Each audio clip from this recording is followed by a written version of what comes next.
Via Valen beri tanggapan menohok, dituding netizen lupakan keluarga. Via Valen memberikan tanggapan menohok saat disebut melupakan keluarga lantaran sudah bersuami.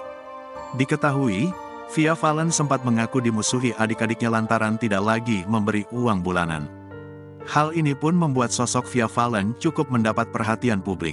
Terdapat warganet yang juga turut memberikan komentar melalui fitur tanya jawab di Instagram Story @viavalen.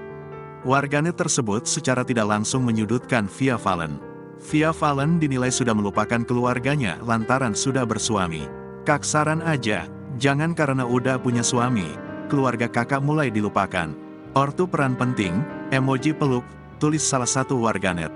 Hal tersebut membuat Via Valen merasa geram hingga memberikan tanggapan menohok. Via pun menyarankan warganet tersebut untuk membaca sampai tuntas terlebih dahulu sebelum memberikan pendapat. Makanya kalau ada apa-apa itu mbok ya dibaca sampai selesai baru berpendapat, balasnya. Tak sampai di situ, wanita berusia 31 tahun tersebut pun menilai warganet tersebut termasuk dalam tipikal pribadi yang hanya membaca judul atau hanya membaca sekilas. Modelan gini biasanya cuma baca judul tok langsung bikin kesimpulan, kalau gak gitu, bacanya setengah-setengah, tandas Via Valen.